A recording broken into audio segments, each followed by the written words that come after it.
Welcome to episode 97 of the Girl About the Globe podcast. In this episode, I'm going to transport you to the Asian city of Singapore. I'm going to share the top must-sees and how to get around. So if you've ever wanted to travel to Singapore, this podcast episode is for you. Stay tuned. Welcome to Girl About the Globe, a podcast for you, the solo female traveller, empowering women to travel solo with maximum adventure, minimum impact.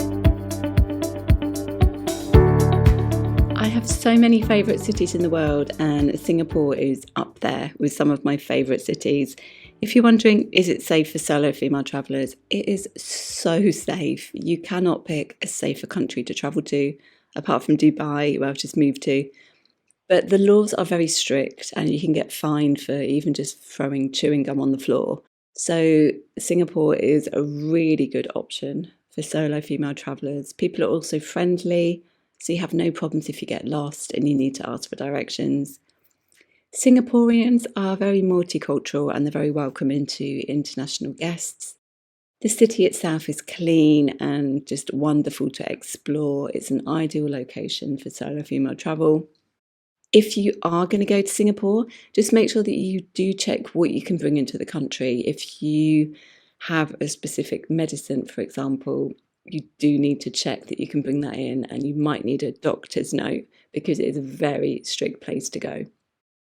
It's a very vibrant city. It's independent and it's a mix of old and modern. For a small country, it's actually quite diverse. There are many different religions and languages there. It is known for its shopping, but Singapore has a lot more than just shops to entertain you if you're not really a shopper. So as well as shops, you're going to find temples, skyscrapers. There's even a man-made beach in this Asian metropolis. One of the top things to do, and it is very touristy and I have done it, is to enjoy a Singapore sling at the Raffles Hotel.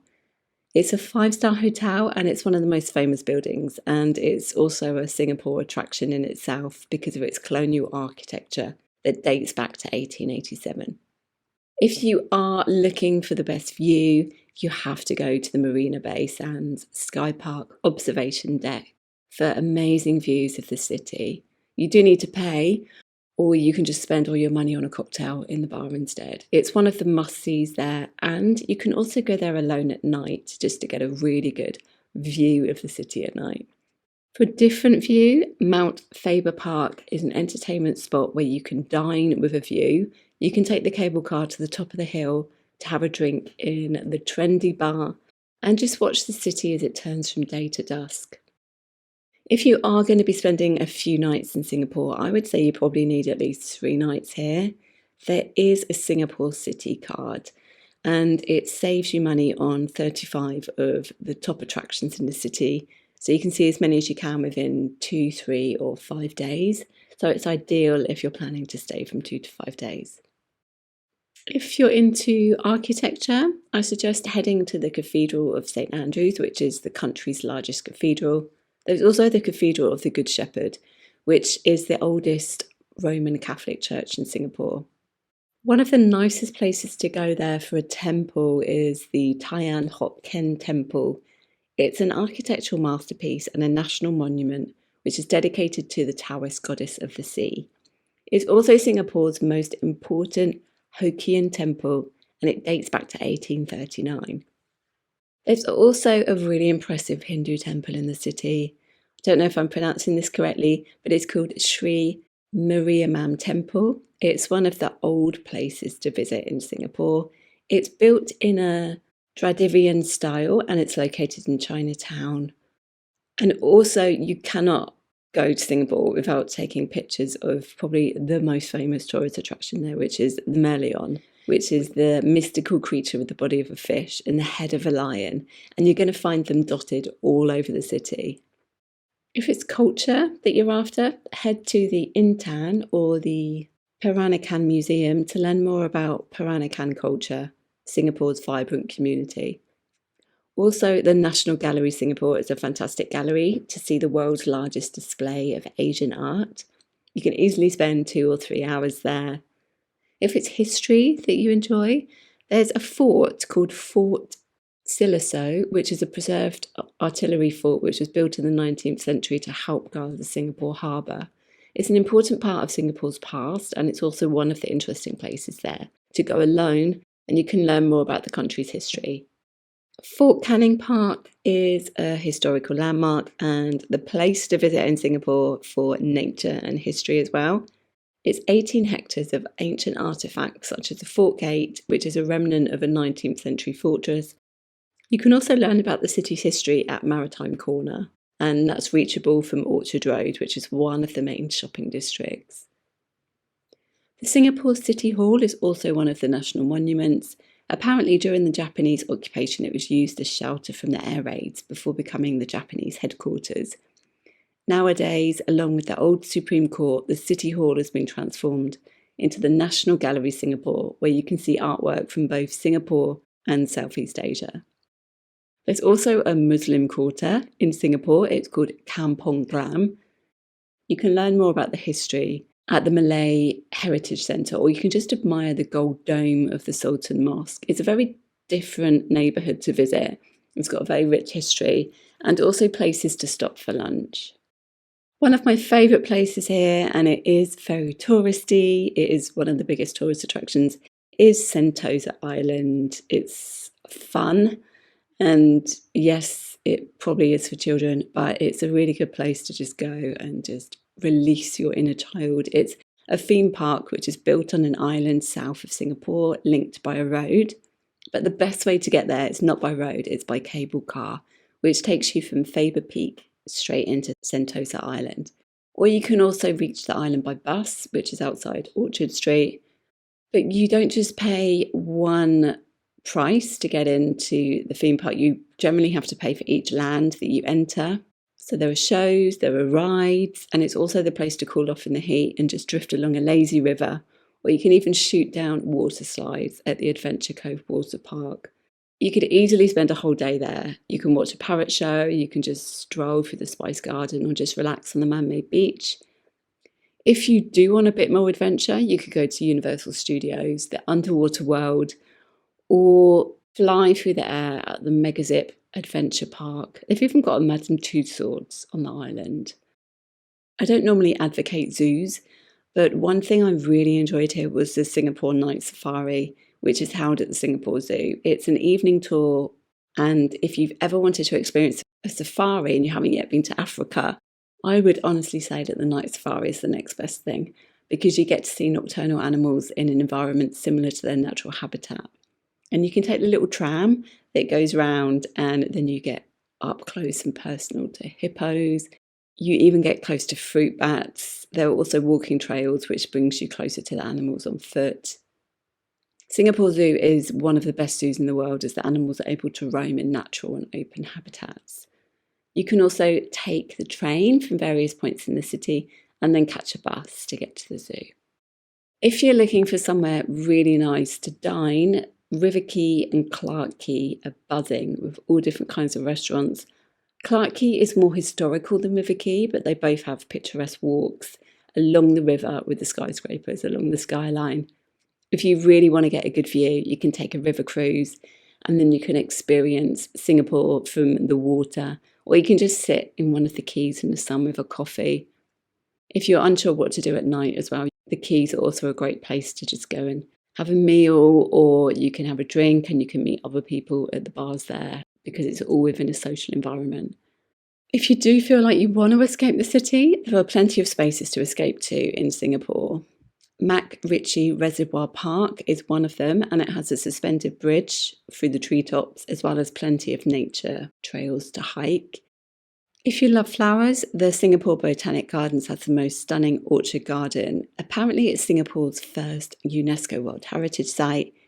80 hectares of tropical paradise with waterfalls and a rainforest where you can just lose yourself in it. It's reachable on one of the MRT stations, which is the train station. There's also a flower dome and a cloud forest, which are situated at the Gardens by the Bay. And as well as the 16-storey man-made trees, it also has the world's tallest indoor waterfall. For the eco girl about the globe, Bukit Timah Nature Reserve should also be on your list.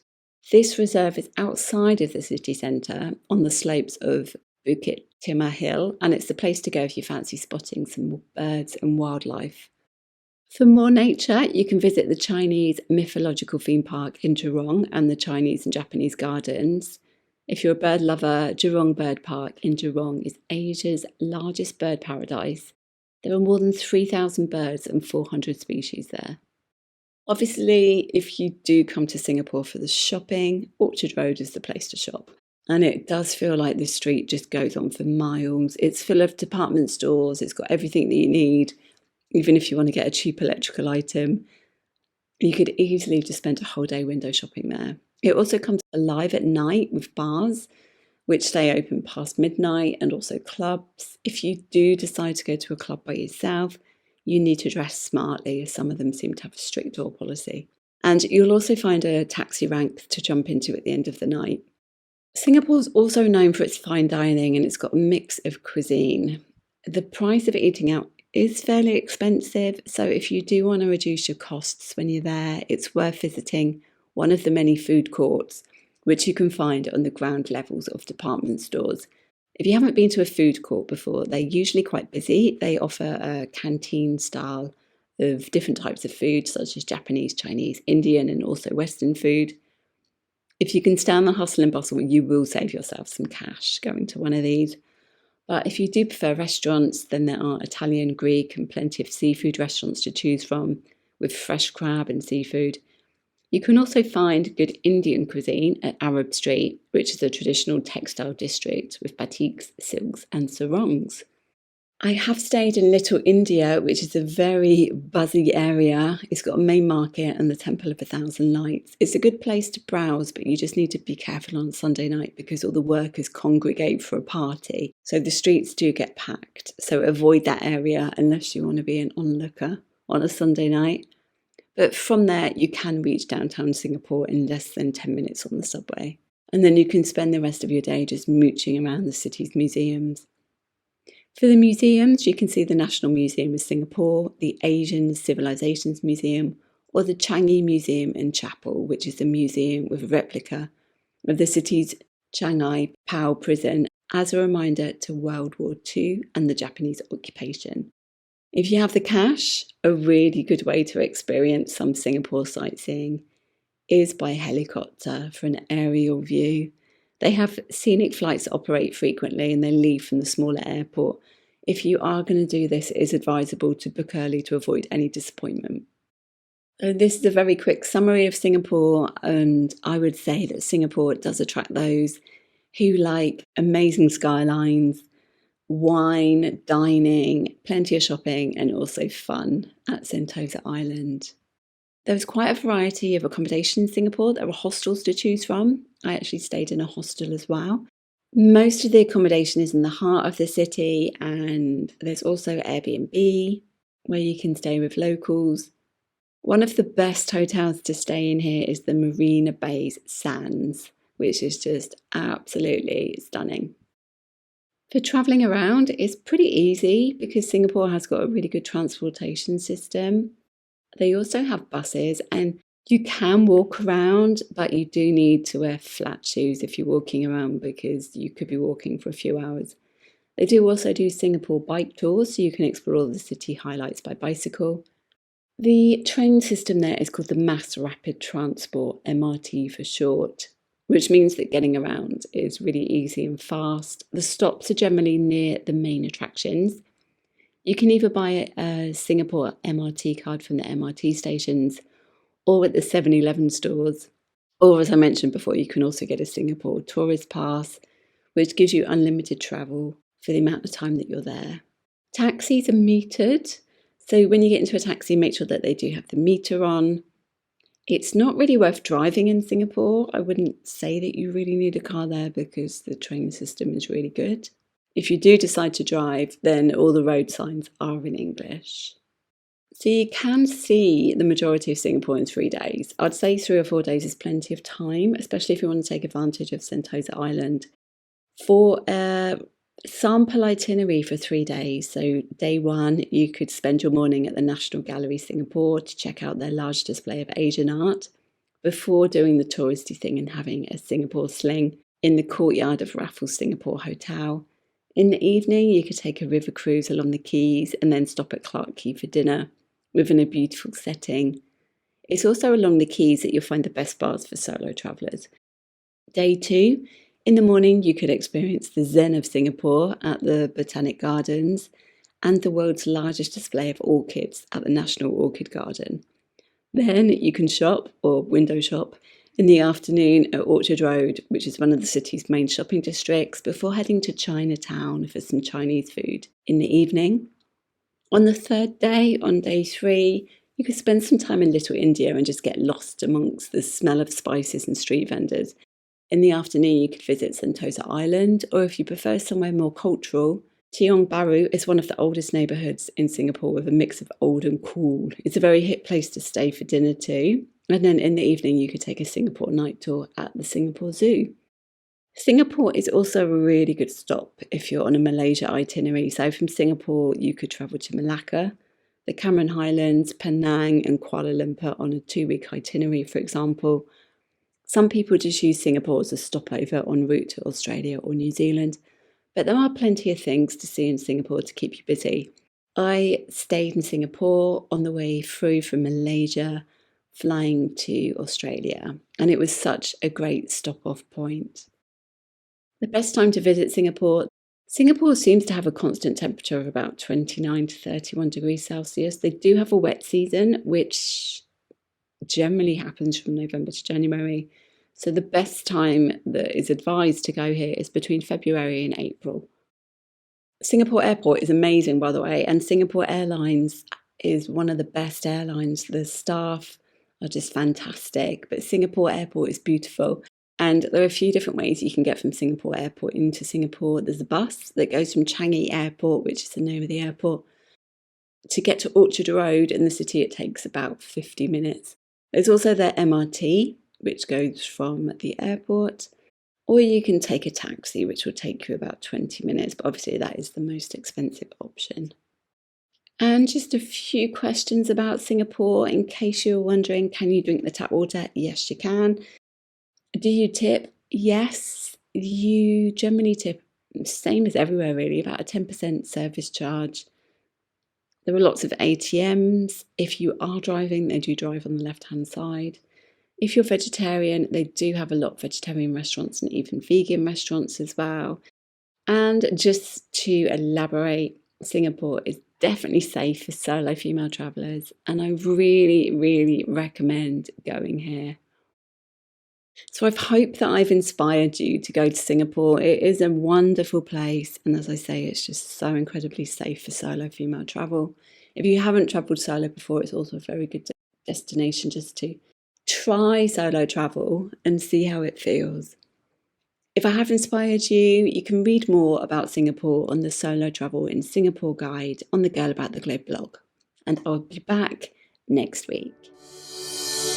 Thanks for listening to our Girl About the Globe podcast, making solo travel easier for you. Find everything that you need for your solo travels at girlabouttheglobe.com, and don't forget to subscribe so you don't miss an episode.